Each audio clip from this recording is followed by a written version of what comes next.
Further, we know that Luke has simply edited Matthew by taking the saying from Matthew, which is also an embellishment of Mark's passage, and pushing it way beyond the original meaning. Here is the saying as Matthew penned it, which is still an embellishment of Mark's version. Anyone who loves his father or mother more than me is not worthy of me. Anyone who loves his son or daughter more than me is not worthy of me. Here, Jesus is not made to command his would-be followers to hate their parents, but only to love him more than they. No violation of the fifth commandment here. But Luke decided to push this into hyperbole and make the entire passage a stern warning from Jesus to count the cost of discipleship.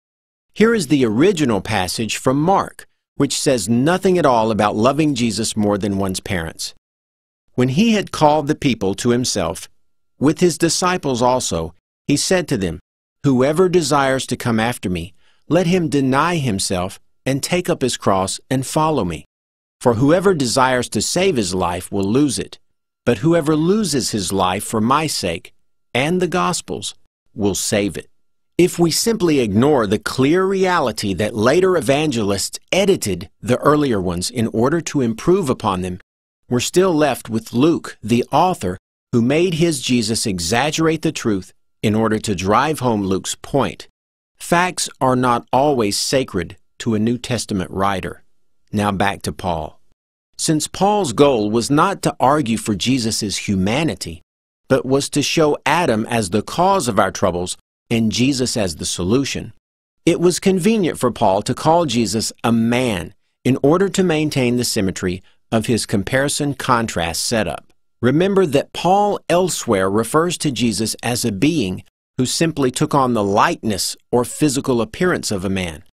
So if Jesus looked like a man, and Paul desired to contrast Jesus with an actual man and link them via their roles in salvation, it is easy to see that Paul could call Jesus a man and be using that term loosely, just out of convenience to maintain his contrast, just as the author of Hebrews, Matthew, Luke, and other New Testament writers also fudged the facts. Just as God wasn't really a male with testicles and a penis, Paul's Jesus was only a man in the sense that he had transformed into the shape of a man, while descending through the levels of heaven, in order to trick the demons or rulers of this age into killing him. It's also interesting to note that the term Son of Man, which is a euphemism for human being, is never used at all by any of the epistle writers to refer to Jesus. The two references in Revelations are not used as an epithet or label for Jesus, but as more of a euphemism, meaning human being. The two references in Revelations actually support the fact that Jesus merely took on the appearance of a man, but did not actually become a real human being. And in the midst of the 7 lampstands, one like to a son of man, clothed to the foot and girt round at the breast with a golden girdle. We see Jesus described as looking as a human being again in Revelation 14:14. "And I saw, and lo, a white cloud, and upon the cloud one sitting like to a son of man, having upon his head a golden crown, and in his hand a sharp sickle." The term Son of Man is only used as a direct label for Jesus in the Gospels and Acts, and it appears 85 times. To think that Jesus would have referred to himself as the Son of Man so often, without the other epistle writers mentioning it even once, is quite telling.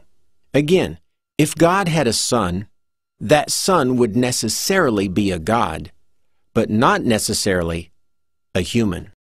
Paul never knew a human Jesus, as that would have put Jesus in contact with sinners, which contradicts the author of Hebrews' claim that Jesus was separate from sinners. A human Jesus would have made his sacrifice take place on earth, which contradicts the author of Hebrews' claim that Jesus' sacrifice took place in heaven, in a perfect tabernacle not made by human hands. Further, simply having human flesh would have caused Jesus to be corrupt and sinful, according to Paul. The only answer that makes any sense of all this is that the earliest Christians believed in a heavenly Son of a heavenly God, who, like the Hellenistic savior deities, had performed his sacrificial act in heaven, as we learn from Hebrews chapter 9. His blood, although not human, was spilt in a heavenly tabernacle not made by human hands. He merely took on the likeness of mankind, a physical similarity in order to deceive the demons into killing him and carry out God's plan. This shapeshifter was not born on earth, but in heaven. This is why Paul and the other epistle writers tell us nothing of Jesus' adventures on earth. They knew of no human Jesus. Their Jesus was a God much like the other Greek and Roman gods, of which the New Testament writers were all familiar. A God created in their image, in the image of Anthropos. Well, to summarize, it looks like Paul is using Anthropos in a loose way. He's using the term loosely when describing Jesus. And we learn this because we can notice in the two passages where Paul uses Anthropos, Romans 5 and 1 Corinthians 15, he's comparing Adam to Jesus. Nowhere else in the New Testament outside the Gospels and Acts is Jesus referred to as Anthropos. And in these two passages, the common theme here is that Paul is comparing Jesus to Adam. And the Hebrew word Adam meant man.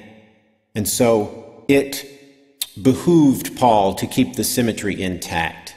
We looked at Hebrews and compared Hebrews 9, and the same exact arguing tactic is used by Paul in Romans and 1 Corinthians 15.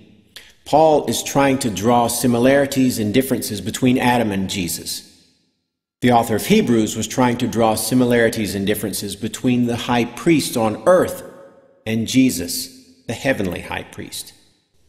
And so, in order to make the argument stronger and keep the parallels intact, Paul referred to Jesus as a man because Jesus did take on the shape or the physical appearance of a man when he descended through the levels of heaven to be killed by the demons in the lowest level of heaven. And so, in a sense, Jesus could be referred to as a man because he looked like a man and he did take on a physical form in order to die and be crucified. So, there's the answer. It just involves a little bit of examining of some precedents in Hebrews and some other places where we see that what's being said is not always intended to be taken literally. Well, that's it for now. No idea what I'll tackle next, but I'll probably stay on these objection verses. So anyway, catch you next time.